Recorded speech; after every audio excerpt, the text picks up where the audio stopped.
তো বন্ধুরা, কিছু কিছু বেঈমান মানুষ আছে, তাদের যখন কোনো কিছুর প্রয়োজন হয় তখন আপনাকে ব্যবহার করবে, আর তাদের প্রয়োজনটা ফুরিয়ে গেলে আপনাকে যেমন কাঁচড়া যেমন আমরা ডাস্টবিনে ফেলে দেই না, ওরকমভাবে আপনাকে তখন ডাস্টবিনেই ছুঁড়ে ফেলে দেবে। তাই সেই মানুষগুলোর কাছ থেকে না আমাদের সবাইকে দূরে থাকতে হবে। কেননা সেই মানুষগুলো খুব ভয়ঙ্কর রূপেই হয়। তারা মুখ মধু করে না আপনার শরীরে ঢুকে যাবে, আর বার হবার সময় না আবার আপনার জীবনটা পুরো সারকার করে বার হয়ে চলে আসবে।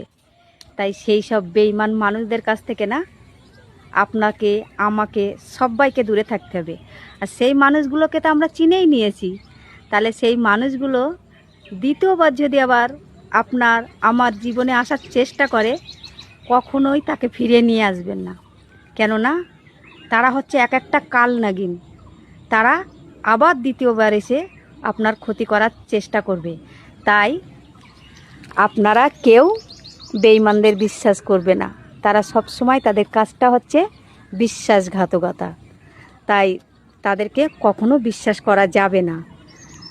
তা চলো, আমাদের কথা যদি ভালো লেগে থাকে বা আমি যেগুলো বলছি যদি কারোর জীবনে ঘটে থাকে কিন্তু আমি সব কথাগুলো সত্য হয়ে থাকে, তাহলে আমার পাশে থাকবেন, আপনারা আমাকে সাপোর্ট করবেন। যেমন ভালোবাসা দিচ্ছেন তেমনি ভালোবাসা আশা করি আপনারা দেবেন। তা চলো, বেশি বেশি করে লাইক কমেন্ট শেয়ার করবেন। চলো বন্ধুরা, টাটা। টাটা।